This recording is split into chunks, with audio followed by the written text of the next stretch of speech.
सबसे बड़ा सवाल तो ये कि आखिर ये संदिग्ध चीज जो रॉकेट नुमा चीज बताई जाती है वो क्या है, आखिर किसने पुलिस की इस बिल्डिंग को टारगेट किया, कौन इसके पीछे और टारगेट पर कौन, ये तमाम बड़े सवाल हैं।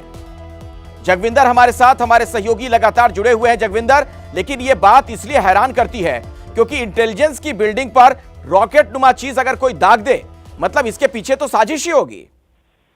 बड़ी साजिश होगी, साजिश नहीं है, बड़ी साजिश होगी। अगर पिछले कुछ टाइम में आप देखें तो पंजाब में कई जगहों पर जो है विस्फोटक सामग्री मिलने की घटनाएं हो रही हैं। कहीं ना कहीं पंजाब के संदिग्ध पकड़े जा रहे हैं। अगर हम करनाल की घटना की बात करें, अगर हम तरन तारण में कल ही जो है एक आईडी बम पकड़ा गया था, उसके बाद जो करनाल में पकड़े गए लोग हैं उन तमाम का संबंध जो है वो फिरोजपुर और लुधियाना के साथ है। इन तमाम चीजों को देखते हुए अगर हम ये देखें तो कहीं ना कहीं कानून व्यवस्था के हिसाब से स्थिति खराब जरूर हुई है, लेकिन कोई इस बात की उम्मीद नहीं कर सकता कि इंटेलिजेंस विंग की बिल्डिंग पर, जहां पर कि ड्रग्स के लिए बनी एसटीएफ का दफ्तर हो, जहां पर इंटेलिजेंस विंग का इतना बड़ा दफ्तर चलता हो, और ये दोनों जो बड़े विभाग हैं ये इस अकेली बिल्डिंग से चलते हैं। पहले ये तमाम दफ्तर चंडीगढ़ में हुआ करते थे, लेकिन पिछली सरकार के टाइम में जब मोहाली में ये अलग से बिल्डिंग बना दी गई थी तो वहां पर एक्सक्लूसिवली इन दोनों डिपार्टमेंट का पूरा काम और पूरे आला अधिकारी यहीं पर बैठते हैं और वहीं से मोहाली में ये काम चलता है।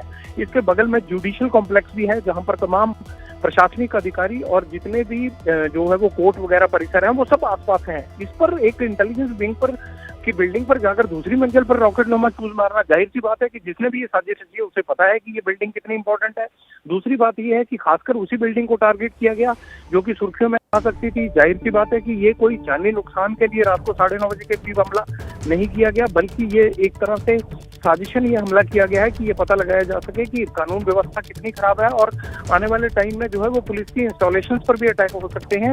इसलिए ये साजिशन एक बड़ी साजिश है और ये सोची समझी साजिश के तहत एक हमला हुआ है। बड़ा सवाल ये है कि सीएफएसएल एक्सपर्ट आकर और फोरेंसिक साइंस की टीम आकर ये पता लगाए और ये चेक करे कि आखिरकार जो ये एक रॉकेट नुमा चीज मारी गई है ये है क्या, और क्या ये वाकई यहाँ की बनी हुई है या कहीं दूसरी जगह से बनी हुई है। जो हथियार बाहर से आ रहे हैं कहीं उसको तो नहीं इस्तेमाल किया गया। आसपास के इलाकों की गहन छानबीन इसलिए की जा रही है कि कौन संदिग्ध है, कौन आसपास के इलाकों में लोग आकर रुके हैं, पिछले 48 घंटे में कोई नए लोग तो नहीं आए। इन तमाम चीजों की तस्दीक फिलहाल चल रही है, लेकिन जाहिर सी बात है बड़ी खबर ये है कि इंटेलिजेंस विंग की बिल्डिंग पर एक रॉकेट नुमा चीज। जगविंदर, एक बड़ा सवाल अब यहाँ ये खड़ा हो जाता है, क्या ये आतंकी वारदात भी हो सकती है?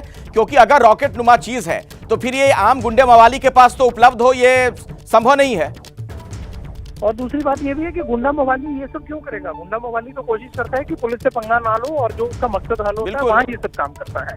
तो इसलिए ये जाहिर सी बात है कि ये एक साजिशन ऐसी हरकत हुई है और ये साजिश कोई छोटी मोटी साजिश नहीं है। बिल्डिंग पर हमला करना और वो भी पुलिस की, कोई साधारण आदमी नहीं सोच सकता है, क्योंकि उसे ये पता होता है, अगर कोई नॉर्मल क्रिमिनल हो तो उसको पता होता है कि अगर वो ये हरकत करेगा तो इसके बाद पुलिस उसको जो है वो पागल कुत्ते की तरह ढूंढेगी। तो ये एक बड़ी साजिश है, इसको हल्के में नहीं लिया जा सकता, क्योंकि आज तक मिलिटेंसी के टाइम में भी अगर कोई भी हेडक्वार्टर या किसी भी पुलिस के इंस्टॉलेशन पर अटैक होता है तो वो अपने आप में बहुत बड़ी साजिश होती है। तो ऐसे में ये नहीं कहा जा सकता कि ये किसी गुंडे मवाली का काम होगा। ये जाहिर सी बात है सोची समझी साजिश है और इसके पीछे पूरी प्लानिंग की गई होगी और टाइमिंग तय की गई होगी। हाँ, जानी नुकसान नहीं हुआ, ये एक जो है वो अच्छी बात रही कि किसी को भी पुलिसकर्मी को जानी नुकसान तो नहीं हुआ जगविंदर, लेकिन क्या ये माना जा सकता है कि माहौल खराब करने का यह प्रयास है, लोगों के मन में डर भरने का यह प्रयास है जिस तरीके से इस घटना को अंजाम दिया गया?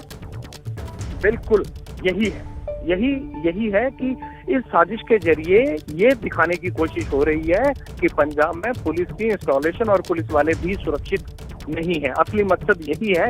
इसीलिए ये कहना मुश्किल नहीं है कि ये आतंकी साजिश नहीं हो सकती। जाहिर सी बात है कि जिसने भी ये हरकत की है उसने यही सोचकर की है कि जहां पर पुलिस सुरक्षित नहीं है, पुलिस वाले सुरक्षित नहीं है, जहां 24 घंटे पुलिस की सिक्योरिटी रहती है, वहां पूरा हाईटेक सिस्टम लगा हुआ है अंदर जाने के लिए। अगर कोई आदमी जाता है तो जिस तरह से क्रिकेट स्टेडियम के अंदर आपको कार्ड पंच करा के कोड लगा होता है और तब जाके गेट खुलता है, उस तरह के गेट लगे हुए हैं वहां पर। मैंने जितनी बार भी गया है मैंने ये चीज देखी है वहां पर कि आप बिना जान पहचान के अंदर नहीं घुस सकते। ऐसी बिल्डिंग को टारगेट करना तो जाहिर सी बात है कि ये दिखाने की कोशिश है कि यहाँ पुलिस का कोई डर नहीं रह गया और यहाँ पुलिस भी सुरक्षित नहीं है।